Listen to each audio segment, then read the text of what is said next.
semua, pepatah mengatakan tak kenal maka tak sayang.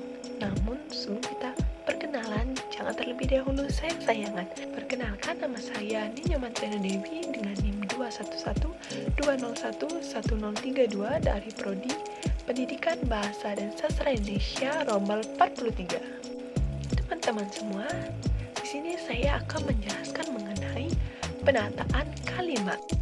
Bagian-bagian dari penataan kalimat yaitu ada 5.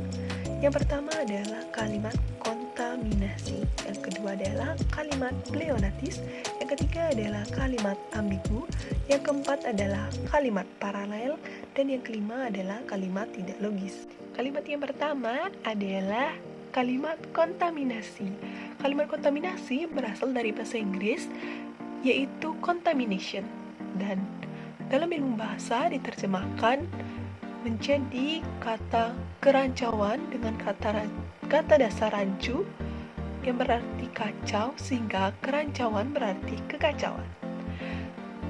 Kalimat kontaminasi terjadi karena orang kurang menguasai penggunaan bahasa yang tepat, dan kontaminasi terjadi karena kesalahan seseorang saat menulis ataupun berbicara. Nah, contoh kalimat di atas adalah kata mengenyampingkan. Mengenyampingkan seperti pada kalimat Radit mengenyampingkan pendapat temannya. Kata mengenyampingkan ini merupakan kalimat kontaminasi atau kata kontaminasi.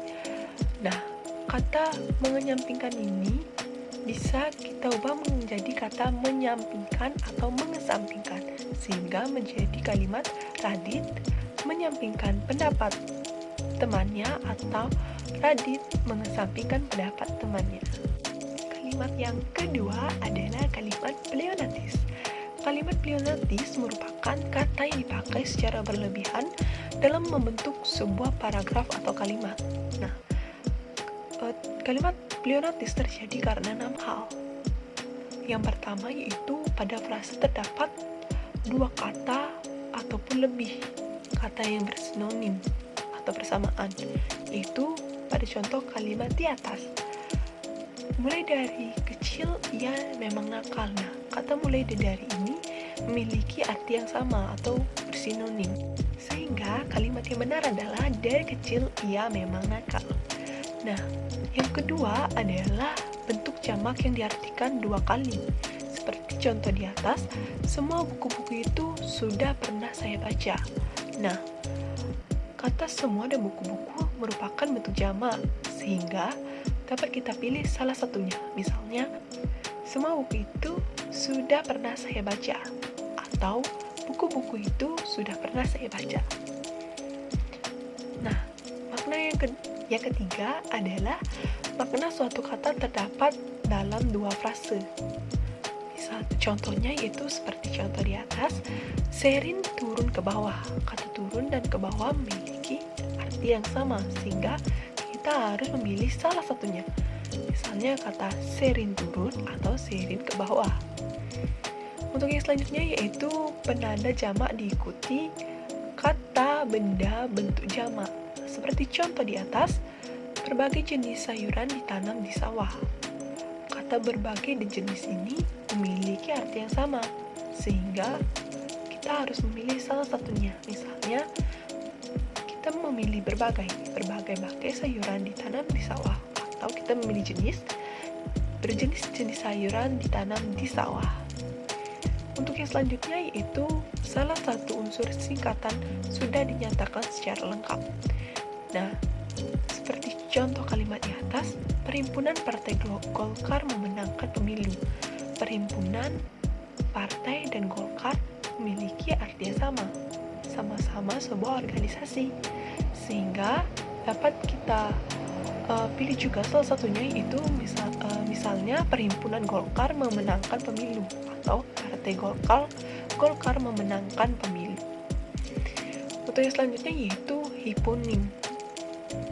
Hipo yang berarti berlebihan, dan nim yang berarti kata, sehingga contoh seperti di kalimat di atas adalah ayah menanam berbagai sayuran seperti sayur bayam, sayur wortel, dan sayur kangkung.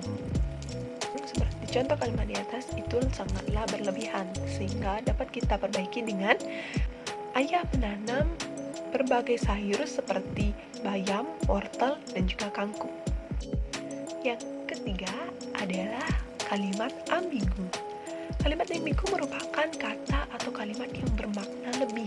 Kalimat ambigu terbagi menjadi 3 jenis. Pertama adalah ambiguitas fonetik, itu lahir dari bunyi-bunyi bahasa yang dilafalkan.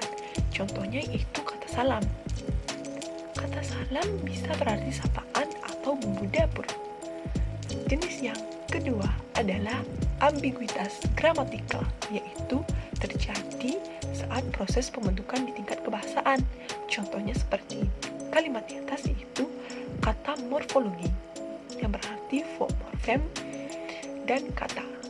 Selanjutnya yaitu yang ketiga adalah ambiguitas leksikal, yaitu ketidakjelasan batas makna suatu kata.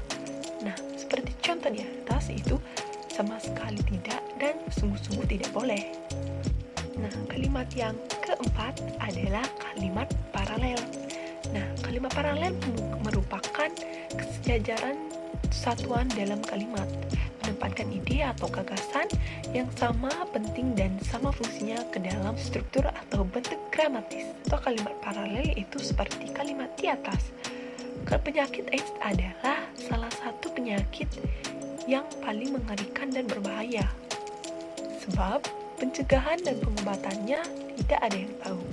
Nah, kata mengerikan dan berbahaya serta kata pencegahan dan pengobatan itu memiliki tingkatan yang sama, sehingga dapat diperbaiki dengan kalimat yang di bawahnya, yaitu penyakit AIDS adalah salah satu penyakit yang paling mengerikan dan membahayakan, sebab pencegahan dan pengobatannya tak ada yang tahu. Kalimat yang kelima adalah kalimat tidak logis. Kalimat tidak logis merupakan perkataan yang tidak masuk akal. Kalimat tidak logis sering kita jumpai dalam kehidupan sehari-hari, baik saat belajar, saat presentasi, ataupun saat kita mengikuti webinar. Nah, contoh kalimat dari kalimat tidak logis seperti contoh di atas, yaitu kepada Bapak Hidayat, waktu dan tempat kami persilakan. Nah, waktu dan tempat bukanlah orang, sehingga tidak dapat dipersilakan. Nah, perbaikan kalimat di atas yaitu kepada Bapak Hidayat kami persilakan. Sekian penjelasan materi dari saya. Semoga bermanfaat untuk kita semua. Sekian dan terima kasih.